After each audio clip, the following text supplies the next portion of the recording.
Welcome to the Global Wellness HQ family of podcasts. We are your international headquarters for resources and ideas and insight in relation to the 9 elements of holistic wellness. Join us as we interview local and international wellness experts and learn how you can implement and improve one element or dimension of wellness at a time. Our experts will share their practical tips on wellness in one of these core areas: emotional, intellectual, occupational, physical, environmental, financial, spiritual, social, or habitual. We created our family of podcasts as a resource for anyone who is looking to integrate the 9 elements of holistic wellness into their daily lives. Welcome to the show.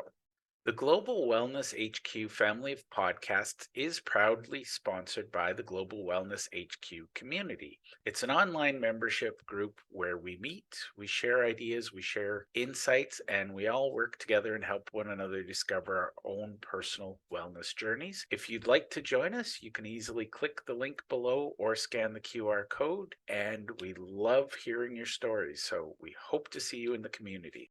Hi, everyone. Welcome to today's episode. I'm really excited to introduce you to Juli Madacey.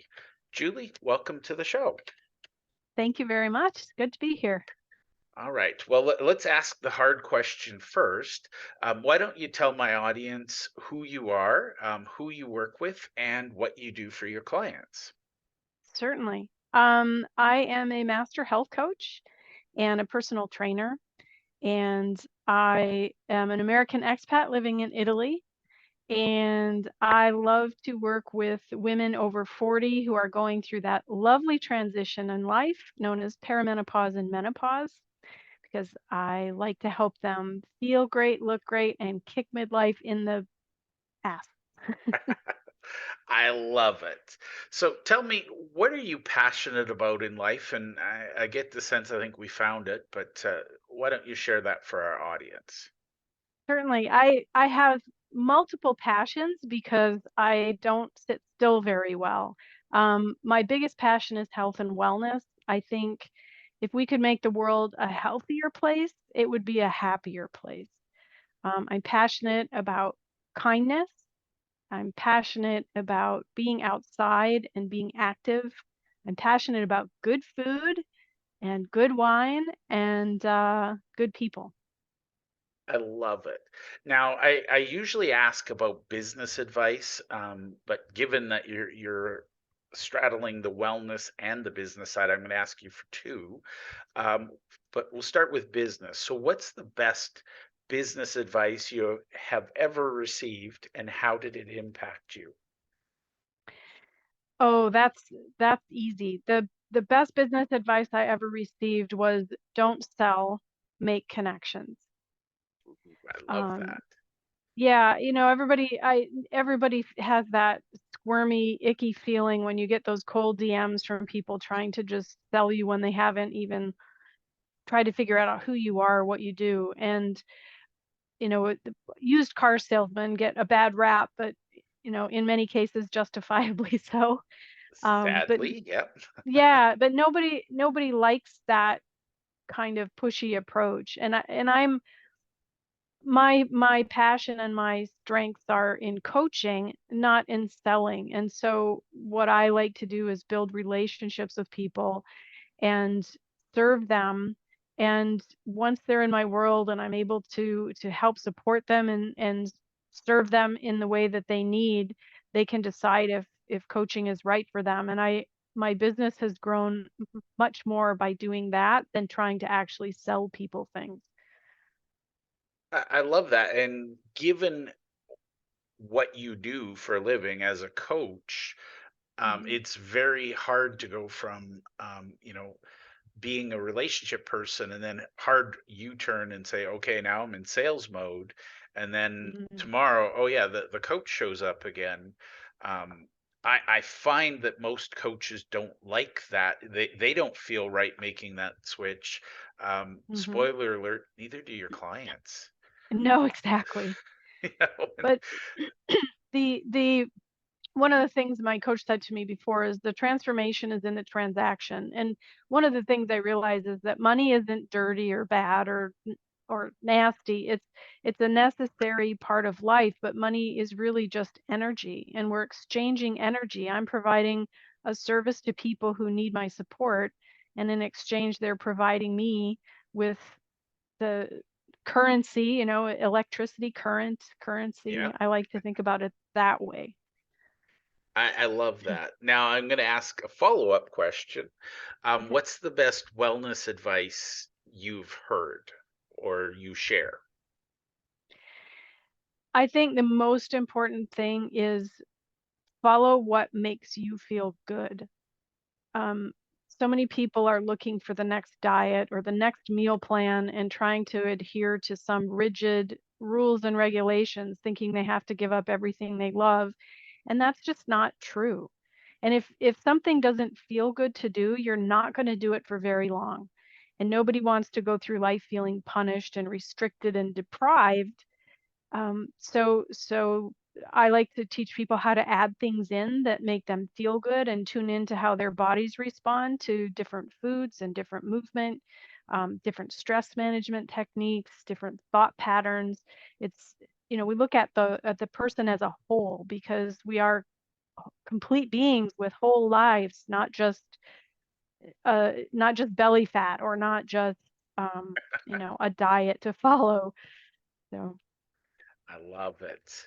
And I think it's being genuine and authentic to yourself. If you're going to pick a fitness regime or a diet that you hate, mhm. there was some diet, it was like the avocado diet, and personally I don't trust avocados. I think they're greasy. um, the texture just weirds me out. um, Sure, you know Mash it up and hide it in something, I'll eat it, but don't give me an avocado slice. um, sure. Anything that depends on me eating avocados, guess what, it's gonna fail, right? Right, exactly, exactly. And it's finding a way to do things. I mean, we're all grown-ups and we know vegetables are good for us. So when I get clients in that say, I want to be healthy, but I don't want to eat vegetables. And I can say, well, okay, you don't have to eat vegetables, but it is going to limit the level of healthy you can reach. But let's work with that. But the other thing is, when you make a carte blanche statement like that, it's not really true. They're probably vegetables that you don't like because they haven't been prepared well. Maybe you tasted them as a kid and haven't tried them again. Sometimes we have to be curious and open-minded and try and experiment with things to find what we do like, rather than just saying, flat out Blech. no to everything. Yeah, right, exactly. And totally off topic, well, kind of on topic.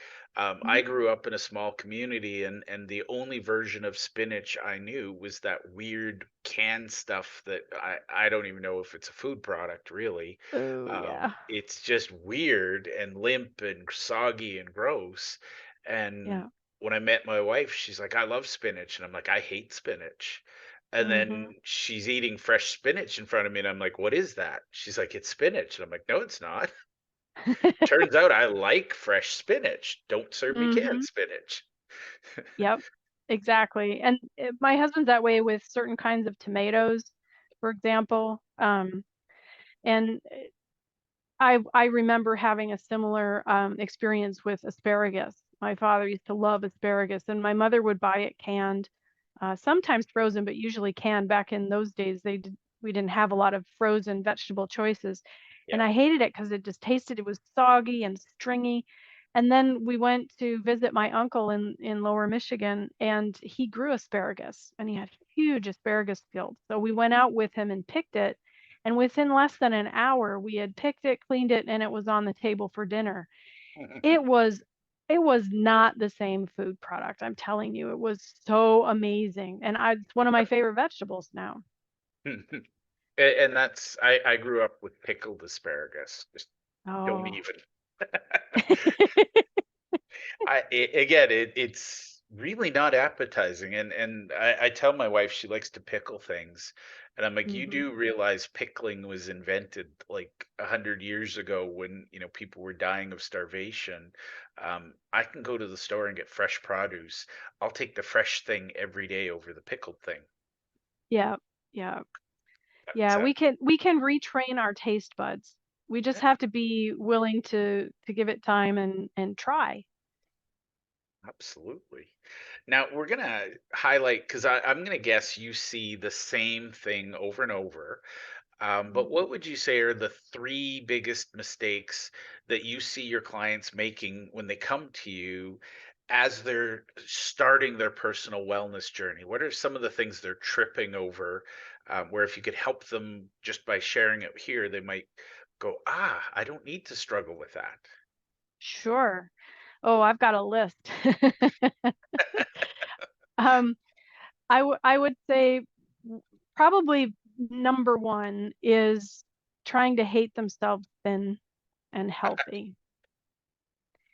I talk to so many women who just berate themselves and talk about, "I was bad today because I did this," and they punish themselves with exercise, and they look in the mirror. As a matter of fact, I had one client who wouldn't even look at herself in the mirror because she just couldn't stand to look at her body, and having that kind of negative energy about yourself and your body is going to have exactly the opposite effect that you want it to have. So we do a lot of work on mindset and getting comfortable in your own skin. And I think, if you want to create the body you want to have, you have to love the one you're in right now, because we take care of things that we care about. We don't take care of things we dislike or hate. And that's a really powerful change that I see when people kind of have that aha moment, that self-compassion doesn't mean I'm just giving myself permission to do everything and anything, that's bad for me. It just means I'm going to understand that sometimes I'm not perfect, and that's okay. Love it. What are a couple of others? I mean, that's my world. If it's not about mindset first, it's hard to get anybody to do anything. Um, Yeah. so that's a huge one, and I think anybody listening needs to rewind and replay that because that's huge. Is there anything Yeah. else you wish you could say to everybody out there who's in need of your help? Well, I think something else that we do is we compare. We compare ourselves to other people. We compare ourselves to our former selves. I talked to a client recently who said, "I just want to get back to where I was in my 30s." Well, I'd love to be back to where I was in my 30s too, but I'm in my 50s now. That's not going to happen. So being able to let go of what was and embrace what is, if you have to grieve the woman that you used to be, then or the person that you used to be, that's fine. Give yourself time to do that, but start looking at all of the experience and all of the wisdom and all of the amazing qualities that you have now, and start here.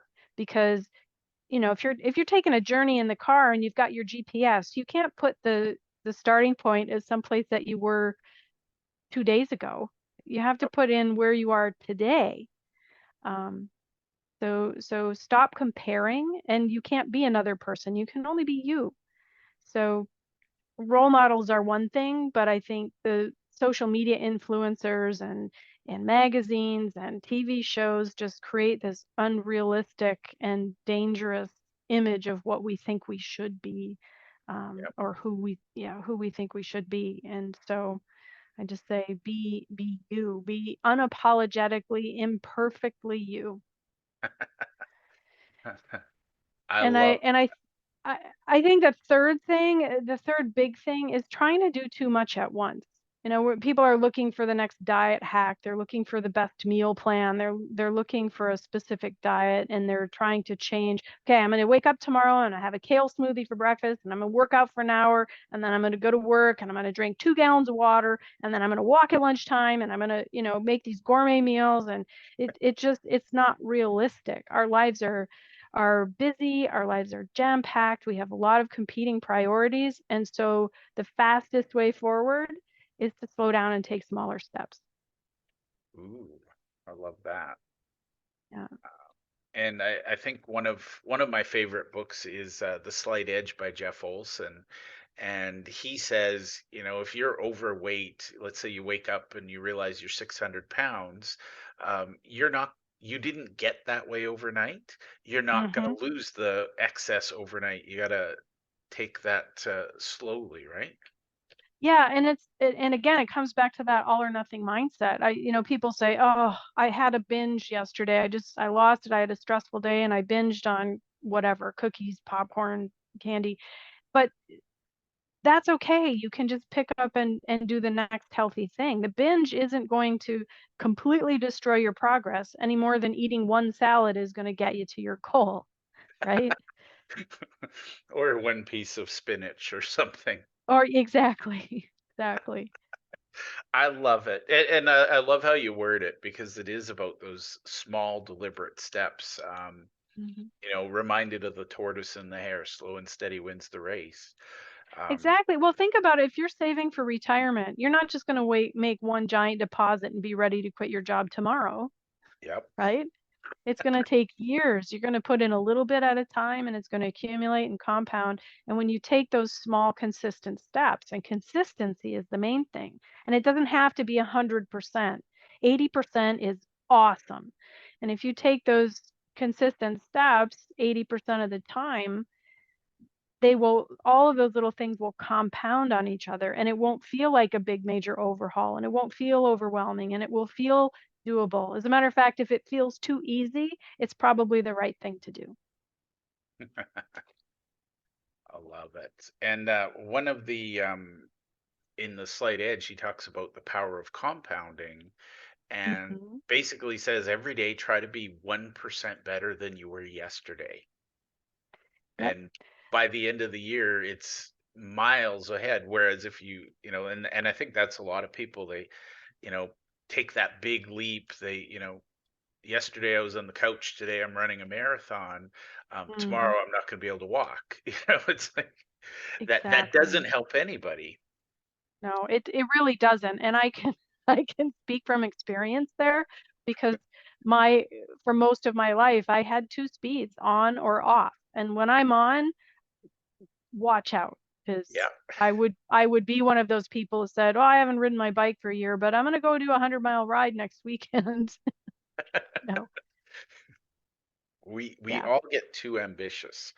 Hmm. Now I'm going to change this to action items because a lot of the people watching and listening to this, they're looking for, what's that next step? And again, I'm not looking for the magic button or the easy button, but what are some actionable things somebody who's thinking about improving their health, thinking about getting on the journey, what are a couple of actionable things they can do today to get ready for that journey? I have two things that I start every client with. First thing is drink water. And I think people are tired of hearing about this, but bear with me. Water is fundamental to good health. Every cell in your body needs it, your blood needs it, your brain function needs it, your bones and your joints and your muscles need it, and your organs need it. And it helps flush um, toxins out of your body. It helps hydrate your skin. Most people who get that mid-afternoon fatigue are dehydrated, not um, needing a boost of sugar. And every person I know who actually starts drinking more water tells me they feel better. And I just had a client call today, as a matter of fact, with a woman who has started increasing her water intake. And she said, "I can't believe the difference in my skin. I can't believe the difference in how I feel when I move." She said, "It's just amazing." And it's just water. So that's a big one. And then another one that's actionable is uh, do give yourself 5 minutes every day and start a 5-minute habit. And it doesn't matter what it is. It can be the same thing every day. It could be something different every day. The main thing is to do something every single day, ideally at the same time, so you can attach it to something you already do, but 5 minutes. And when you can do something, and it could be, again, drinking your glass of water, taking your vitamins. It could be setting your workout clothes out the night before so they're ready to put on first thing when you get up in the morning.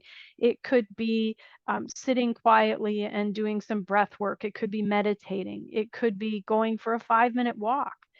It could be 5 minutes of some kind of calisthenics. It doesn't really matter what it is. It just matters that it feels like something that will support you and your health goals. And just a quick story, when I first started working with my coach, she gave me this habit, and I seriously cried for 3 days. I thought, what on God's earth is going to help my health improve and help me lose weight for in 5 minutes a day? There's nothing I can do in 5 minutes a day that's going to make any difference. And I was, oh my gosh, I almost quit the program. And I thought, okay, I'll show you. And so I started a habit of, I don't know if you know EFT and tapping. Yeah, Um, yeah, but I'd always been curious about it, and I wasn't sure it was going to work anyway. So I thought, fine, I'll just tap for 5 minutes a day. And I kid you not, at the end of 2 weeks, my husband said, "You're different." I said, "What do you mean?" He said, "You're talking differently when you're not talking down about yourself the way you normally do. You seem more positive." I was like, "Oh, okay. 5 minutes a day, 2 weeks. Who knew?" and it's funny. I mean, we tend to dismiss 5 minutes, but even if it's waiting 5 minutes before you have that snack, have a drink and then wait 5 minutes, and then if you Yep. still need to eat the donut, okay, maybe, but it's just being conscious, I think, more than anything. Yeah, bringing awareness, it's really important. And if you think about it, 5 minutes a day adds up to 35 minutes a week. If I asked you to just set aside a half hour to do something, you would say, I don't have that much time. Yep. But if you have 5 minutes, and if you don't have 5 minutes, then you seriously need to rethink your priorities. I mean, 5 minutes, you can do a 5-minute habit while you're in the bathroom. It Yeah. doesn't have to be some extravagant thing. Just Yeah. 5 minutes. And if 5 minutes is too much, start with 3 minutes or 2 minutes, but just do it every single day, do it consistently, and you'll be surprised at how quickly that blossoms into a bigger habit of something else because it feels good and you start to build that trust with yourself that you can actually do something consistently. I love it. And one of the other books I share a lot with my network and my connections is a book called Atomic Habits by James Mm, Clear. And favorite. Yeah. I love the intentionality, if that's a word. I'm going to make it up if it isn't, but it's about designing your day, because I think that's the biggest, oh, I don't have time, is we don't take that, again, 5 minutes in the morning to Hmm. plan your day and say, here's what I need to accomplish today. Yeah.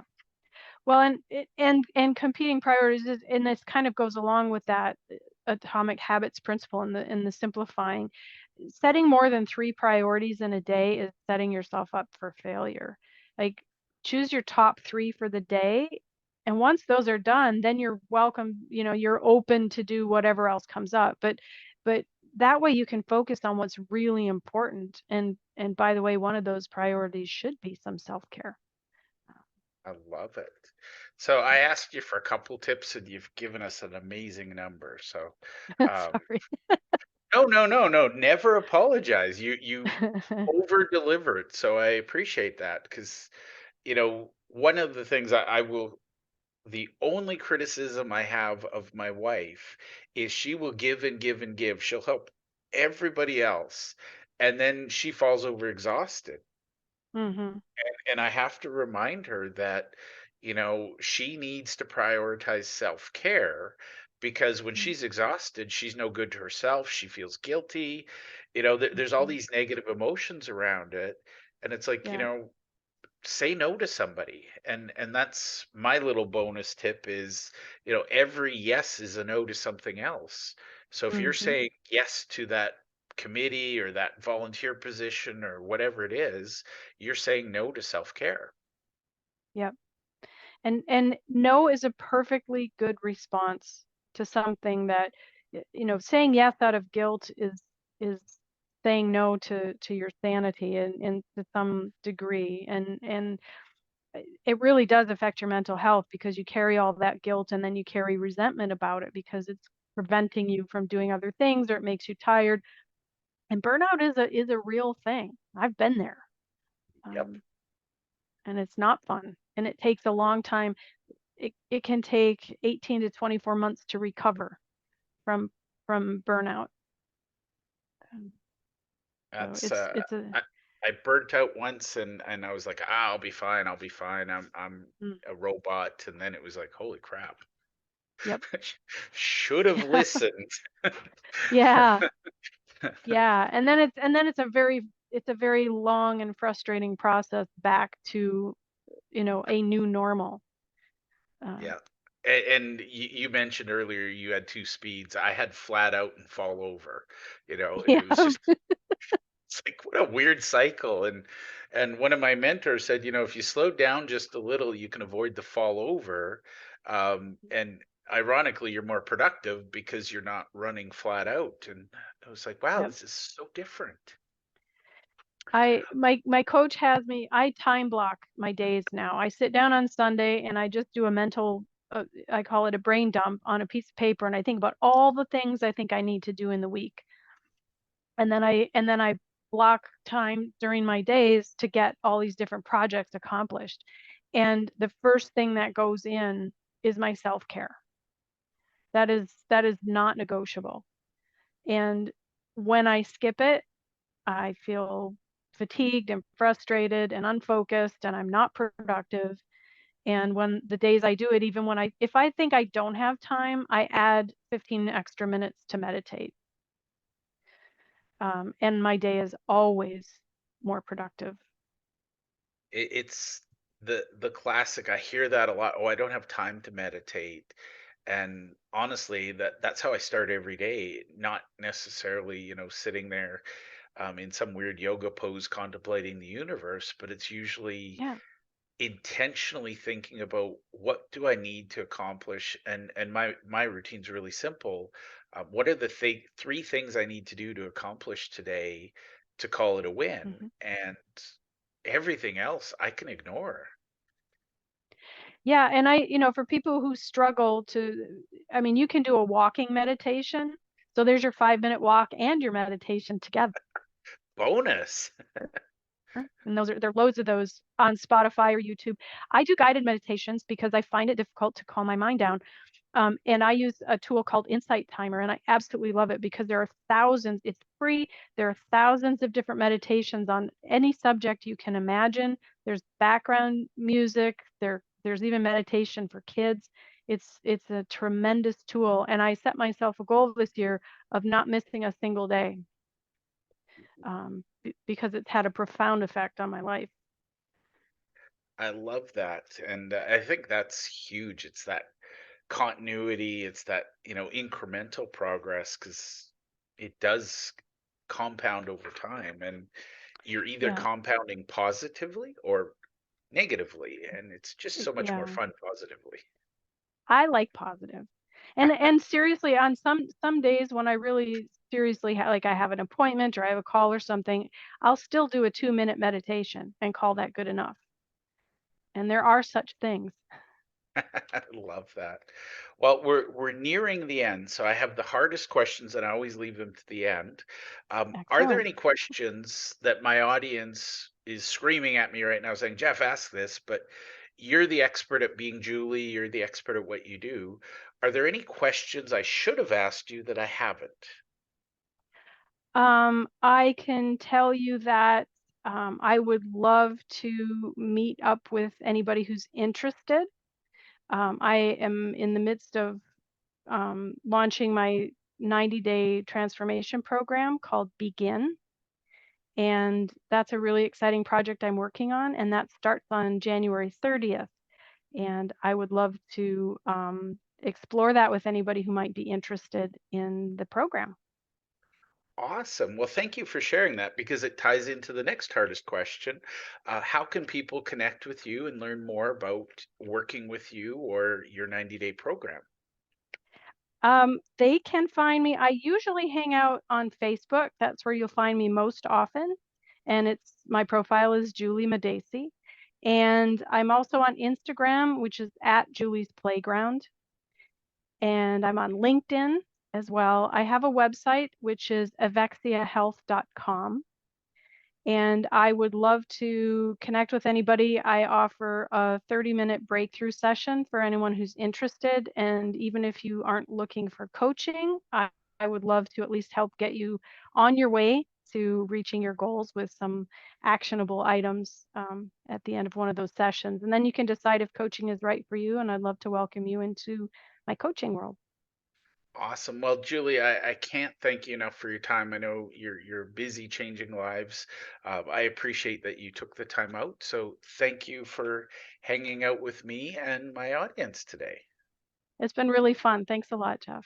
Thank you for taking the time to listen to our show. We hope that you enjoyed this episode, and we invite you to either click the link below or scan the QR code to register and listen to other episodes of our podcast. Or if you think your business or you would be a great guest to be on our show, we're always looking for experts in one of the 9 elements of holistic wellness. We'd love to have you. You can either click the link below or you can scan the QR code and complete our speaker intake form. Thank you, and to your wellness.